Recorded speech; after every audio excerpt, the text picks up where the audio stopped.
après le grand défi entreprise, après 12 semaines, j'étais rendue, j'avais perdu 30 livres, j'avais perdu 22 cm de tour de taille.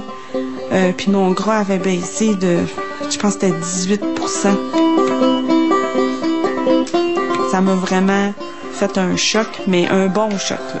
J'étais contente puis que ma vie, là, allait changer pour de bon cette fois-là. Je sais que je reviendrai plus en arrière. Puis, que je me sens trop bien, puis j'en ai trop besoin, là. Ça fait du bien au corps, ça fait du bien au moral. Donc, j'en ai quand même besoin, là, ma petite dose de bonne nutrition puis d'exercice pour continuer dans ma vie, là. Mais je cours 3 à 4 fois par semaine, environ, au moins 30 minutes. Là, des fois, si je me sens bien, je vais partir un petit peu plus longtemps, mais ça dépend de la météo ou comment je me sens. Mais 3-4 fois semaine, minimum, des fois, ça peut être à 5-6. Il y a 1 an et demi, j'étais rendue à peu près 235 livres. Tu vois, là, je me suis rendue jusque-là. Ce qui est ressorti de ce bilan-là, c'est que, j'ai été rendue obèse morbide. J'ai été à 41 d'IMC, qui était vraiment beaucoup d'hypertension dans le tapis. Les autres taux de sucre cholestérol, j'étais vraiment borderline, là.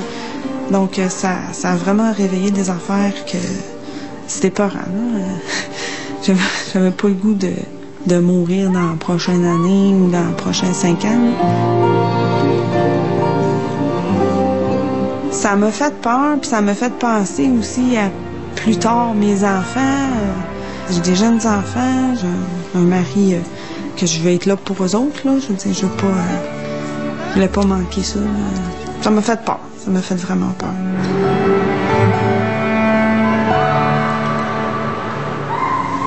Bien relax, ça s'est effacé, normal. Nos travaux qu'on réalise depuis 25 ans à l'Institut de cardiologie à l'Université Laval ont montré qu'il y a une forme de surpoids d'obésité qui est associée au prédiabète et au diabète. C'est ce qu'on appelle l'obésité abdominale. Et donc, cette forme de surpoids, d'obésité, c'est une maladie de civilisation. Alors, il faut bien comprendre que le prédiabète, c'est un état qui résulte d'un environnement toxique qu'on s'est configuré. On est trop sédentaire, on a une alimentation de mauvaise qualité. Ce que vous avez là, donc, c'est un individu qui, à cause de cette graisse dans la cavité abdominale, était, oui, prédiabétique, mais avait aussi un ensemble de facteurs de risque qui le rendaient à risque non seulement pour le diabète, mais aussi pour les maladies cardiovasculaires. Alors, on est intervenu en modifiant doucement sa qualité nutritionnelle, en le faisant bouger plus, puis regardez après un an, toute cette graisse dangereuse localisée dans la cavité abdominale a fondu de façon spectaculaire. Il a perdu 16 cm de tour de taille, ce sujet-là. On a sorti ce patient-là du diabète. C'est un diabétique de moins. Donc, quand je mange un aliment plus riche en gras, j'ai plus de calories sans nécessairement être plus rassasié. Le médecin de famille, là, dans sa pratique clinique quotidienne, est tous les jours confronté à des gens qui ont soit le diabète et des gens qui sont prédiabétiques. Et malheureusement, on n'est pas configuré pour gérer cet état-là en clinique. Mon médecin me disait « bouge, bouge ». Mon patron m'a permis de le faire, d'embarquer dans un gros engrenage, si on veut, pour dire que, bon, ben là, on commence, on se prend en main, on fait quelque chose. Au niveau des grandes entreprises, c'est clair qu'il y a l'impact économique, même les chefs d'entreprise, à partir du moment où on met les chiffres sur la table, vont le reconnaître parce que ça leur coûte des fortunes, entre autres en assurance santé et tout. Ça, c'est le premier point. Puis au niveau maintenant, si on se centre sur le Québec, ben, l'exemple le plus éloquent que je donne toujours, revenons à ces 750 000 patients diabétiques au Québec. Alors vous pouvez aller demander au ministre de la Santé ou au ministère de la Santé et des Services sociaux ce que ça coûte par année la prise en charge médicale d'un patient diabétique. Puis au fur et à mesure que les complications s'ajoutent, vous savez, c'est la principale cause d'amputation, principale cause de cécité, principale cause d'insuffisance rénale qui va conduire à la dialyse. Donc, les coûts, là, imaginez 750 000 patients diabétiques, multipliez ça par plusieurs milliers de dollars par patient. Le chiffre est absolument astronomique. On va regarder maintenant votre consommation d'alcool et de breuvages caféinés et sucrés. Le ministère de la Santé au Japon a parti un grand programme de dépistage de l'obésité abdominale. Alors, vous travaillez dans une entreprise, vous avez plus de 45 ans, il y a une loi.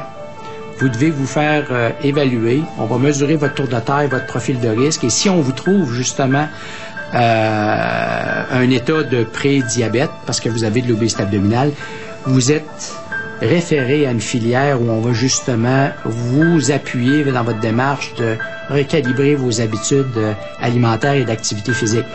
C'est le premier pays au monde à faire la chose. C'est très, très visionnaire et c'est largement aussi, encore une fois, supporté par l'entreprise. Donc, je vais vous donner le questionnaire alimentaire. Donc, celui-ci, c'est pour avoir une idée de votre alimentation dans le dernier mois. Notre espérance de vie au Québec est aussi bonne que celle des Japonais. On vit aussi longtemps que les Japonais, mais on vit malade, cependant. Une partie de notre vie malade est beaucoup plus longue que celle des Japonais. Alors donc, on nous garde en vie par des traitements et des procédures. Ça serait donc agréable si on était capable de travailler en amont. Avant de commencer le programme, j'étais une personne sédentaire et maintenant, je bouge beaucoup plus. Je m'étais mis un échéancier raisonnable. Puis j'ai comme presque doublé. Alors, mais on continue. On a appris à commencer. Maintenant, on continue. Ils m'ont vu changer, que ça faisait vraiment du bien. Puis là, eux autres, ils disaient, OK, ben maman, moi aussi, je veux le faire.